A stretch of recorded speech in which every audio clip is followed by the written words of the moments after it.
Welcome, everybody. We are really excited and thank you for joining Women for Solutions. And we are proud to share our 166 Women for Solutions webinar, where we create awareness, we create connections, learn, inspire action to reimagine and to generate and regenerate our world.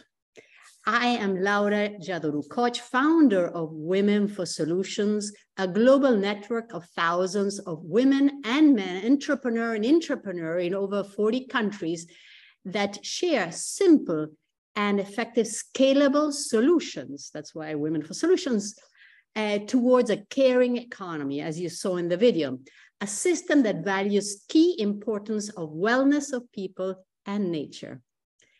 The focus of the third webinar, as we have done the other two, is a series, the legacy of Mary Magdalene, based on the recent discoveries, is not really recent, in the last 60 years in Egypt, in Turkey, in Greece, in authentic texts written in the 1st and 2nd century after Christ by Gnostic. And these texts are really the original ones written at that time.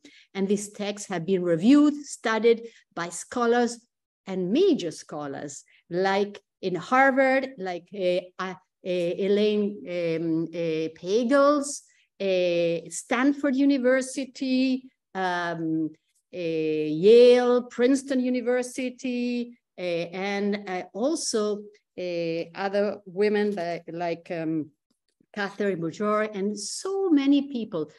And basically, books written on Mary Magdalene by non-scholars, but passionate about Mary Magdalene, that believe in the teachings of the Cathars in the 10th century, and the Essenes, the Templars, and even the Order of Science, all in a way secretly followed what Mary Magdalene and Jesus of Nazareth's teachings. Today, our scholar, Teresa Egaña, passionate about women history, especially the one rarely told, because we know that this history is written by the winners. And so today, because when we talk about this third webinar that will be focused on the history of Mary Magdalene and the Cathars, you will hear that. And again, Teresa Egaña is passionate also about women archetypes. She is a renowned international speaker, mentor, and also a scholar on Mary Magdalene and today's women leadership based on Mary Magdalene's principles. She's a psychotherapist, non-conflict coach, and a master trainer in gender equality in the parenting economy seminars given by Women for Solutions. And we are honored to have Teresa here. And Teresa, this webinar will mesmerize everybody because it's about the, remember, Middle Ages, yes, and how this church of Mary Magdalene or the Cathars was destroyed. And that's why we don't know about it. And Mary and Teresa here will maybe share first, maybe a little introduction of what we talked about in the first webinar. Please. Yes, let's share that together, Laura. Okay. But we usually have our beautiful Eli, and she's not able to be with us today, but we are going to miss her very much. During 2 seminars, we have been sharing, the 3 of us, about Mary Magdalene's life before Jesus, and also the foundation of her beliefs and her family, and why she was the woman that she was, why she was chosen by Jesus, and why she chose Jesus as a co-partner in life. But one thing that we shared with Eli and Laura in the past is that there are documents, manuscripts, gospels that were hidden for a long, long time, almost 1,500 years. They were written during the 1st, 2nd, and 3rd century after Christ by the followers of the apostles and thus of Jesus and Mary Magdalene. And these documents were hidden because by the year 325, Constantine, the emperor of the Roman Empire, ordered to, he chose the Catholic Church and the Orthodox Church as the head of the religion of his empire in order to get the whole empire to get together again, because it was beginning to break.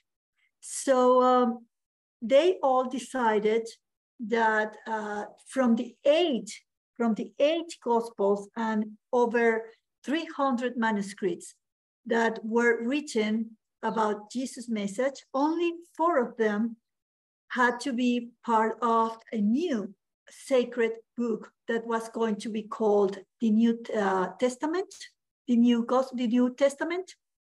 Yeah, the New Testament. The Old Testament was already written, so this became the New Testament. So 4 Gospels, and some of the manuscripts were chosen, and basically because they were the manuscripts that were supported by Peter and thus Paul, who are the true fathers of the Orthodox Church. And those other 4 Gospels and over 200 manuscripts were decided to be destroyed because they were part of the message that Mary Magdalene and the Apostle Philip and Thomas and other ones was the message that they were transmitting about those Gospels.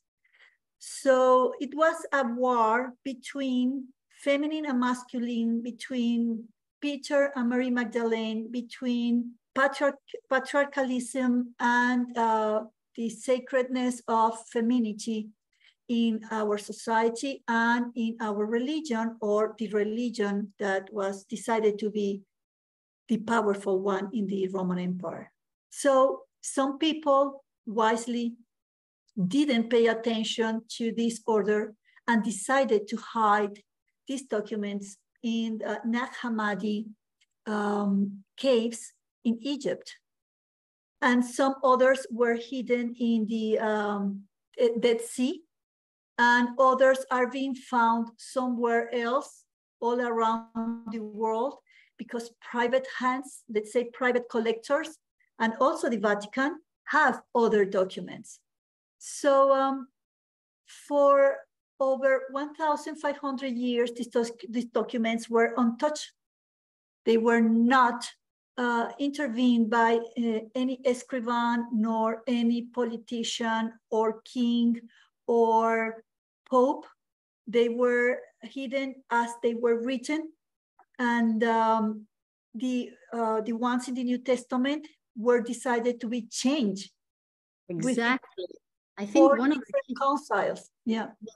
The most important thing to note is that not only the Jewish religion through the Torah and all the scriptures of the Jewish religion, that is the base of the Christianity, a Christian text, and even Muslim texts, all of them have been modified and changed through the years, for centuries, so that we read today what the winners of history want us to read.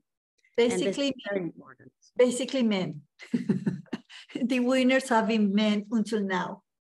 So this is very interesting because many people, when they listen to us, to Eli, to Laura, to me, and others, they say, where do you get this information?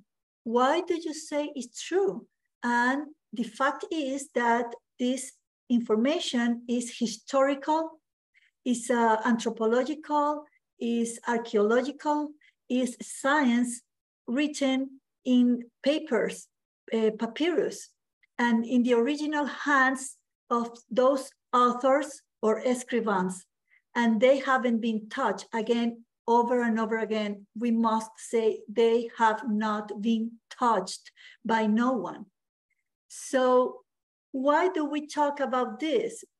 Because all these books that Laura and I are reading and sharing with all of you, and you should buy them and read them, are the studies, investigation of people from Harvard or from private institutions of story. And all of them are translating these manuscripts that were written in Coptic. It's one of the oldest languages there is. And it's the Gospel of Philip by Jean-Yves Leloup. And also he translated the Gospel of Mary Magdalene. These two ones and the one from Thomas are the main ones that are giving us the information of the original message of Jesus. And people like men and women, women are now as professional thanks to the advances that we have in our rights. These professionals are part of the studies, of the investigations. And the way of understanding now those translations is totally different than from 50 or 60 years ago. Now people are more given or more compromised, more connected with the concepts. More connected with the concept of the truth and not what the church wants or the politician wants, or, you know, they are like being more independent from what the powers want, and they are just translating what it is, and period, no judgment. Yeah, and why, you see, for me, one of the things that is fascinating is the fact that, as we know, and we said it several times, history has been written by the winners. But why has, in the 500 years after Christ, Mary Magdalene suddenly became the prostitute?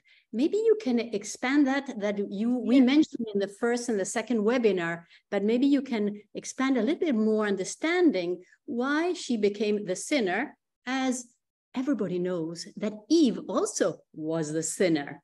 And right. Maybe that can give us a little bit of background on what we're trying to what sure. message we want to Before I say that, I recommend to you to read When God Was a Woman from Merlin Stone. When God Was a Woman from Merlin Stone. And she explained the background of that thought. From 25 years before now, in the Paleolithic and Neolithical time, started what we understand. 25,000 years before. 25,000, thank you.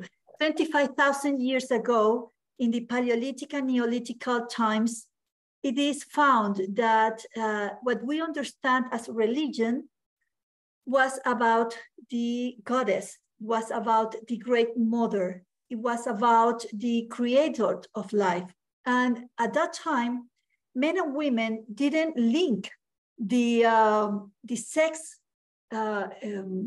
connection with pregnancy. Birth. Yeah, with birth. With pregnancy, basically pregnancy, and of course birth. So they honored the pregnancy, they honored women because they were the life givers.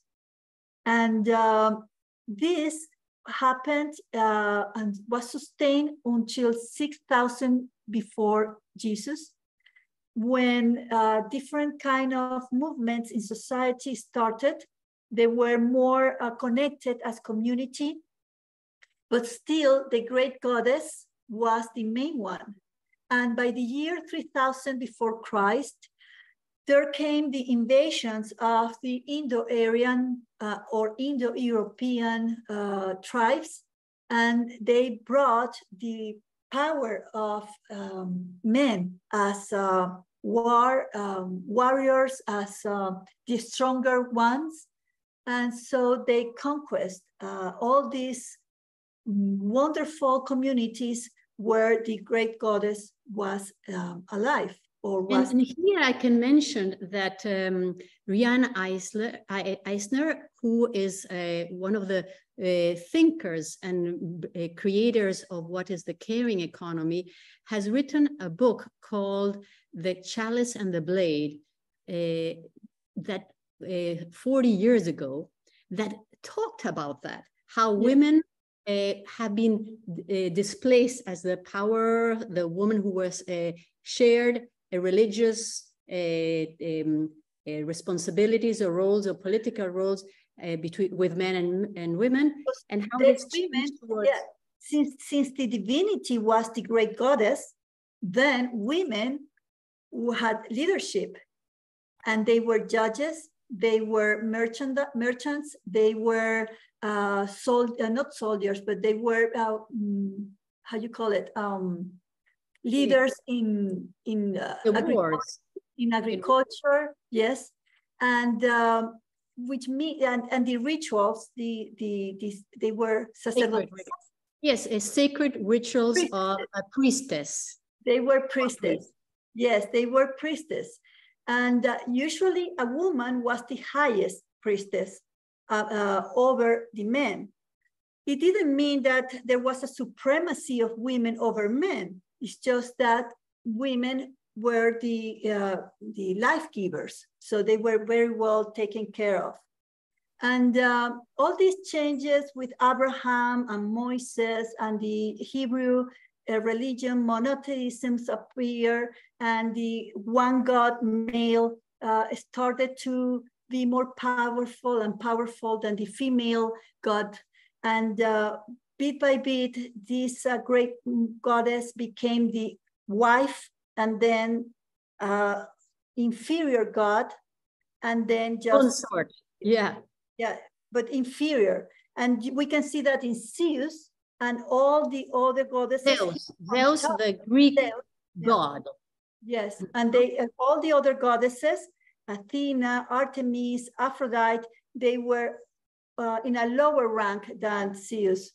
So what we can learn is that men began to become the king, the higher priest, the powerful politicians, the merchants, and after few centuries, by the year 2000 or 1000 before Christ, already men were the leaders. But still, the great goddess was breathing in Egypt, in what we now know of Turkey, India, Greece, and certain other communities around. Mary Magdalene comes from one of the tribes that still, as a Hebrews, still believe in the great goddess, and that's where the Benjamins. So when she meets Jesus, what happens? He says, I believe in parity. He didn't use that word, but that's what I understand. I believe in equality of all human beings. All of us are equally sons and daughters of God. All of us were created as image of God, and God is both mother and father.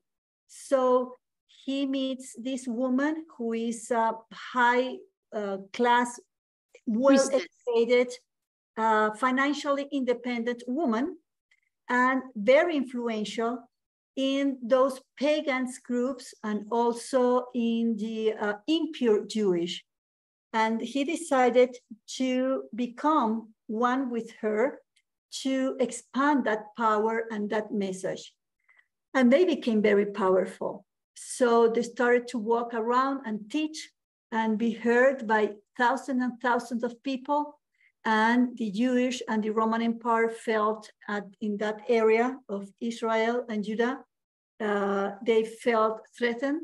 They crucified Jesus, and Mary Magdalene, with all her money and connection, and Joseph of Arimathea, Lazarus, her brother, Martha, her sister, and about 30 other people, apostles like Philip and Thomas, ran away from Israel, went to Egypt, and from Egypt, they went to what we now call South France.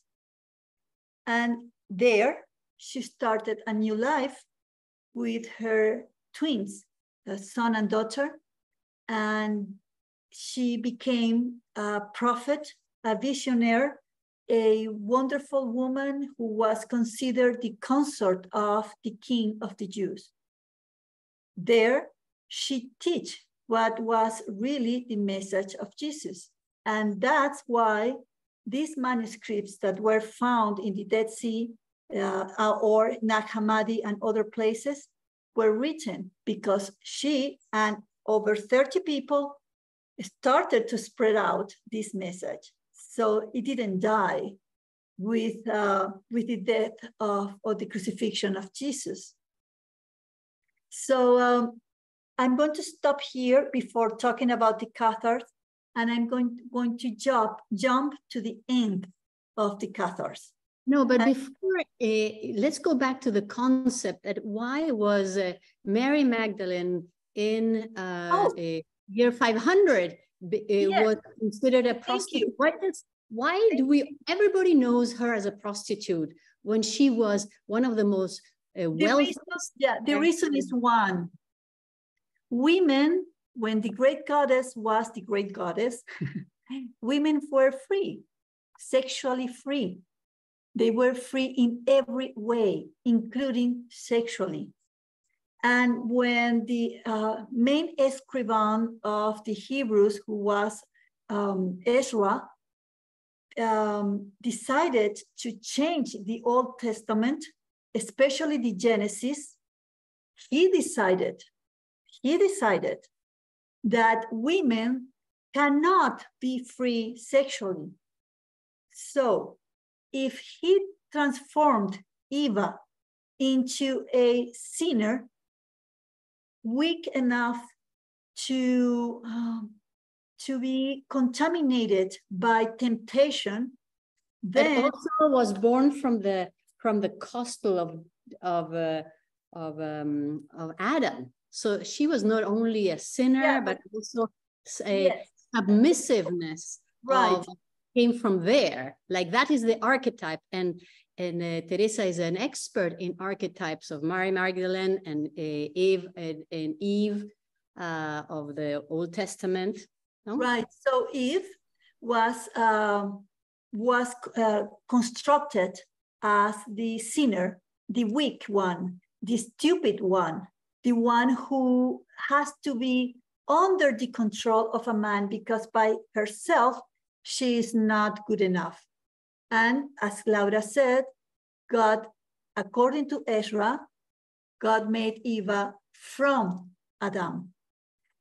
This thing is that before that, Adam and Eva were made at the same time from the same earth by God. But this original story that goes beyond what we are talking about, or what we're saying right now, was transformed at Ezra.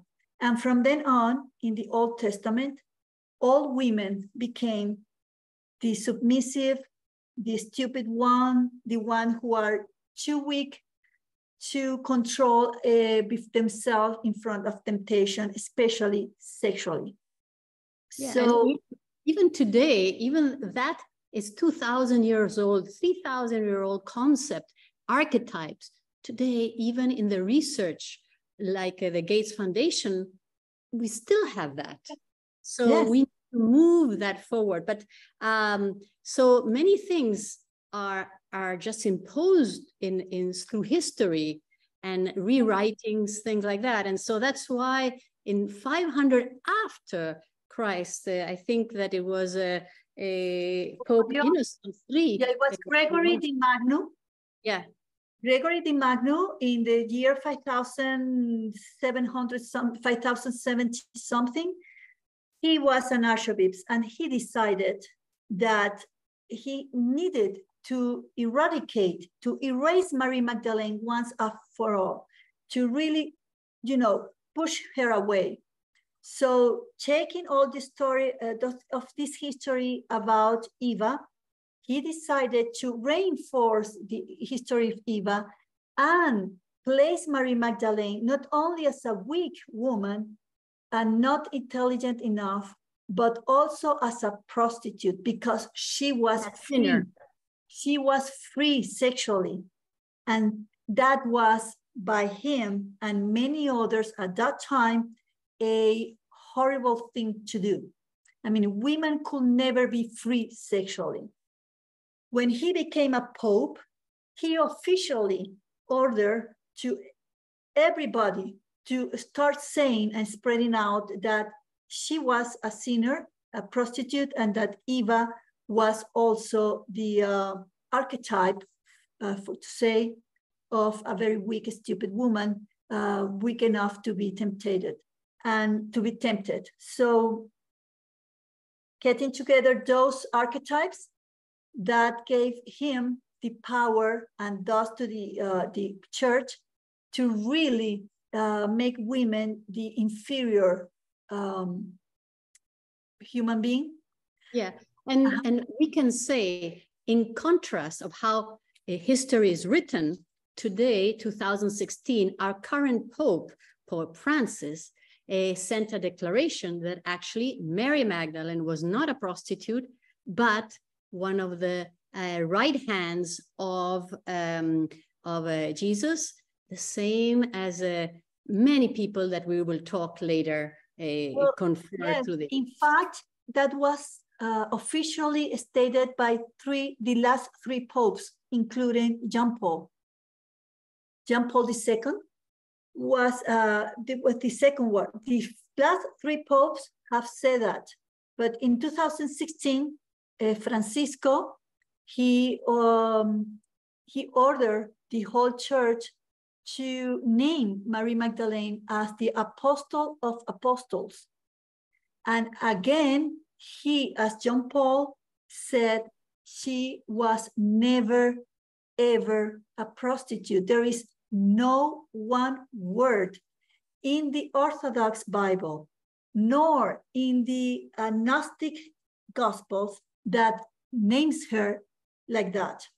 So this is a whole story that was untrue, was a big lie, and that helped what I'm going to share now happen what happens. So now you're going to talk about the Cathars. I think we will like to focus on this amazing group of people. By the year 1095, it was the Crusades started. And these Crusades were created to recover the Holy Land. And we all know... In Jerusalem, no? Yeah. Or everywhere. Yes. And by the year 1209, the Pope at that time, that was Inocencio III. Mm-hmm. I don't know the name in English. Innocent. Pope Innocent III. Pope Innocent III. He decided to create the first crusade against Christians, not against all Muslims, religions, their own religion. And this crusade was directed to South France. And South France, it was the Cathars. And these Cathars had a religion and a church as almost as strong as the Catholic Church. And this church was the Church of Mary Magdalene. It was called the Church of Love. And it was growing and expanding so much with such a following. Yeah, with so much love and strength that it became a threat to the Pope and to the Catholic Church and the Orthodox Church. So he decided to send the Crusades towards South France and to kill during almost 10 years continuously anyone that had to do with Cathar, that protected the Cathar, that helped the Cathar and all the Cathar. Yes. Children, mothers, everybody. Everybody. Why did the Pope succeed? And it's basically because of greed. Because what the Pope said, if you go and kill anybody that is a Cathar, that is a heretic, you get privileges. And those privileges, one is absolution from sin, and then access to paradise if you die in this crusades. So Right. that was, and then you get every land and every riches of everybody there. So guess what? From the northern Italy, northern Europe, everywhere. Suddenly, so let's go and destroy this incredibly prosperous nation. No mercy, with no mercy. There were even more killings in South France than in Jerusalem. So there was no mercy. They were really, really awful with the Cathars and anyone around. So why this church was so powerful? Why the Pope Innocent III felt so threatened? And it was basically because, one, they were followers of Mary Magdalene and not Peter. So women had power. Cathar women were powerful. They were free sexually. They were free to marry and unmarry. They were free to have children with whomever they wanted. They were free to be leaders in politics, in merchandising. They were business women, and they were also priestesses. They had all the range of political power. And I hope, Teresa, you will share the incredible defense, warlike women, because they were not a bellicose and warrior type of group. They were not, but they were merchants. But they were fearless. Fearless, and many of the cities that were attacked by the Crusaders were defended by women. And there's stories after stories that we know only today that are being revealed about these incredibly strong and powerful and believers of the Cathar religion of love from all these towns in southern France. Right. And the things that also affected the Pope and his followers, and also the King of France, who that time was Louis the 19th, Louis the 9th. Yeah, they both saw the power the Cathar had, not only in religion, but also in politics. And they were gathering thousands of people that were coming from anywhere because they accepted them. Doesn't matter the color, it doesn't matter the past of these people. The only thing that matters to them is that anyone that goes to live in their land was in peace. Yeah. And if they were very tolerant yes. Compared to the Christians. What we call now inclusive. Yeah, they were truly. And one of the interesting things about the Cathars, the name Cathars come from the Greeks of perfect and pure. And they were really very concerned with really bringing back the teachings, the authentic teachings of Christ. And right. Who were the ones who followed them the most? Women, because they were given freedom. They were given a chance to be, compared to the dark Middle Ages. So that's why it was a really contrast between one country and the rest of Europe, where it was dark Middle Ages. Women had no power, no say. They were under. In the southern France, they were powerful. The main thing that worried Laura, the Pope, is that if this church kept growing, then the image of Mary Magdalene will spread all over the world. And the image of Jesus, the Jesus that the Catholic and Orthodox Church created, was going to change. And that the message of Peter that men are superior, that was going to change too. So they felt really threatened. Also, because they were followers of the Gospel of Mary Magdalene and the Gospel of Philip. And the Gospel of Mary Magdalene says that God has no gender or has both, as Jesus teaches us. One thing I can say is that in webinar number 1 and 2, we do, Eli mentions specifically that gospel and talks everything there is about that gospel. Right. So please watch them, those two. Yes. Sorry. So, but this is very important because it was against the patriarchalism of the church, which was God is a male and everything around male was superior, was divinity, while women cannot reach divinity ever, ever.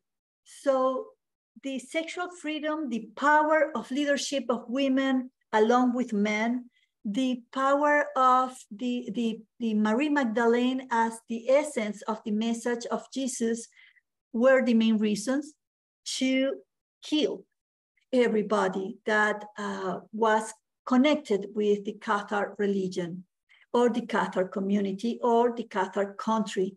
So they were called hereticals and they were erased from the face of the earth. And at the last day, and we're going to be closing now because now we come from that moment to now, the last day of in 2200 something, it was the last perfect or the last master of the Cathars in Montségur, South France.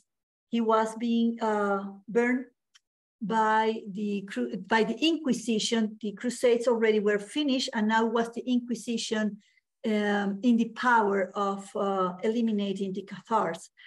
So the last master of the Cathars was tied up to be burned. And while the flames were coming up, he yelled at everybody that the prophecy of the laurel was going to rebirth in 700 years. The laurel is the prophecy of Mary Magdalene in the message of Jesus. And those 700 years happened last year in October. And if you can see, since 1, 2, 3 years ago, especially the last 2 years, the topic of Mary Magdalene is in the mouth of so many people. People are reading, people are talking, people are finding out, are daring to talk about that. Dan Brown, I applaud that man because he dared to do that a long, long time ago. But nowadays, his book, Leonardo's Code. The Da Vinci Code. Da Vinci Code. His book and then movie. And everybody called him crazy, but then he started a new movement. And now we women and men are talking all over the world about Mary Magdalene and the true message of Jesus and Mary Magdalene. We now do not say Jesus, we say Jesus and Mary Magdalene, or Mary Magdalene and Jesus. We start naming them together. And that's Maria, Teresa, let me say something because I'm originally from a family from Milano, and Leonardo da Vinci in 1483 was given by the Duke of Sforza in the church of Santa Maria delle Grazie the responsibility of painting the biggest mural about the devotion of Christ, where Last Supper, in which he announces that somebody will betray him. And in the Last Supper, he shows Mary Magdalene in one area, and even his daughter is there. And why is this? It's because Leonardo da Vinci was, in secret, a master of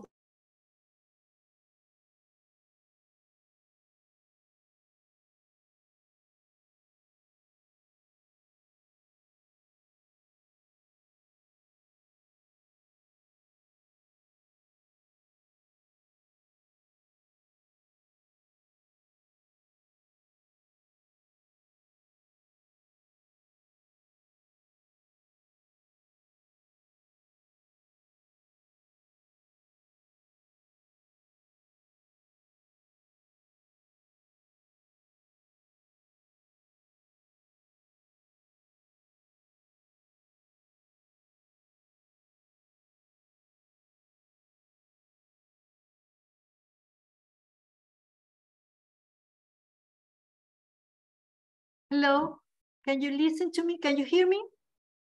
Yes, we lost Laura, and I'm here. But anyway, Laura will be back soon. And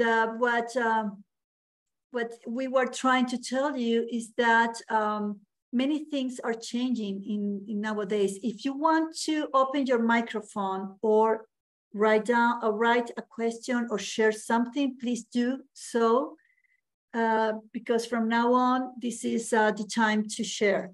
So Mary Magdalene and Jesus were represented by Leonardo da Vinci in many ways. And one of them was in the Last Supper.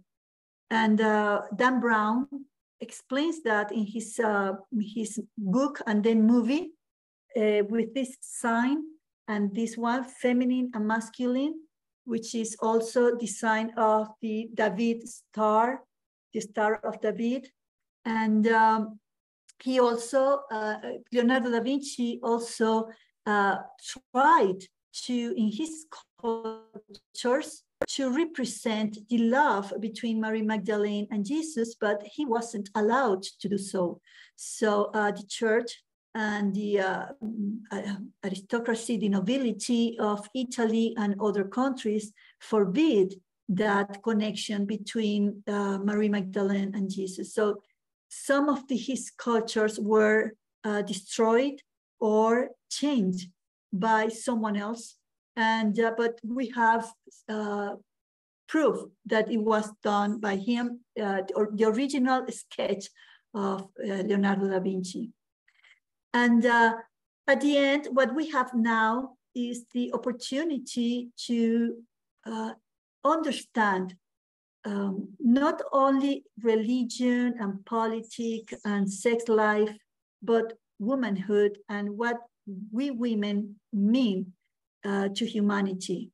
We have the chance to understand women as part of the divinity. And as I always say in my workshops and travels, journeys, I tell people that if in the right side of God, a man, his son, is sitting, then in his left side is his daughter. And that we understanding that God is female and male, that is mother and father, will change the whole relationship of women with history and with divinity and with our beliefs of what we deserve and what we are responsible of. Mary Magdalene, she gave herself totally to her responsibility to create a better world, to create a better society, relationships that were equally sacred for each gender. So that's right now our responsibility. So when we talk about Mary Magdalene, we are also talking about Jesus and his original message beyond any religion. We are talking about a woman that is an icon and a wonderful example as an archetype for us women. And to understand that, understanding her allows us to understand Eva and to understand many women in our history that were victims of misinterpretations and calumnias. ¿Cómo se dice calumnias? Calumnies and calumnies. So our message to all of you that investigate, read, open your mind, open your heart, learn a new version, the other version of each one of us in a long history. Stop being blind about history and about what we have been taught at school, at temples, at home, and start talking in a different way about women and about ourselves as women. So I don't know, Laura, if I told everybody if they want to open their microphone and share something. If they have any questions, if you have any questions about what Tere has said today, or any questions about the previous webinars, you're more than welcome. And they open the microphones. I want you to know that still today in North France, they think of the Cathars as hereticals. And in South France, they see them as a wonderful community that lived there in the past. So we can see how in the same country, there is no agreement and how to see, even though it's a story that now is in book and everywhere, people still seeing things like Orthodox way. And also, you can share with us when you went with your tour as a tour guide about Mary Magdalene sites in southern France. You also were part of this ceremony of the Black Madonnas. That is Mary Magdalene. Maybe you can share something about that. Yes, her daughter. Every year, the 24th of May, there is a peregrinaje in the town of Le Marie de la Mer. It's the place where Mary Magdalene and other Marias or Maries. There is a concert. Title. Quiero saber si Teresa conoce I know who she is. I don't know her personally, but I know who she is. So this beautiful festival that happens once a year follow Sarah, Mary Magdalene's daughter, with her face painted in black. Some people think that she was black, but she was not. The face painted in black means that she is hidden, that the truth about her is hidden. So I was there and was a very impressive experience. I was surrounded by thousands of people. Most of them are gypsies, and they are singing and dancing. And I was there very close to Sarah, and we went into the sea, then come out from the sea and went back to the church. And in the church, in the altar, is not Jesus nor any crucifixion. It's Sarah. And at the sides is Mary Magdalene and Jesus. But another thing that really hit me in my heart is that when I went to the cave, the Groot, where Mary Magdalene retired when she became really old and died. In this cave, there was water, and there was someone who brought her food and took care of her. And this cave became very sacred for the people that were her followers. But then after the Inquisition, or during the Inquisition, they decided to conquest that cave. And even though everybody knows and goes there because it's the Mary Magdalene's Groot, over there, there is an altar for Jesus and the crucifixion, and everything in there has to do with Jesus and the crucifixion, not with Mary Magdalene. So these kind of things are the things that are still happening with the presence of women in religion. They are pushed away, and the male comes into the main power, the main place, the protagonista, the character. The main character. The same happens with Israel. Next year, we are going to make a trip with me to Israel to follow the steps of Mary Magdalene. And we are going to the place where she was born. And again, that place is overpowered by Jesus, not Mary Magdalene. And the priest, the Catholic, well, he's from a branch of the Catholic Church. He speaks of Mary Magdalene as the redeemed prostitute. He doesn't speak of her in her true story. So, and that's the place of birth of Mary Magdalene. So when we go to Israel, we are going to be sharing the truth of her in her temples, in the stones, in the sea, in the desert, in the true places where she was walking. And even though I truly love Jesus, we are going to be traveling, following her steps, her message, her teachings, her leadership, her tears, everything about her in this Holy Land. So, Laura. Thank you so much. This has been wonderful. I know we are at the hour practically. And basically, here, sorry? We have a question here. Oh, here, we have a question here.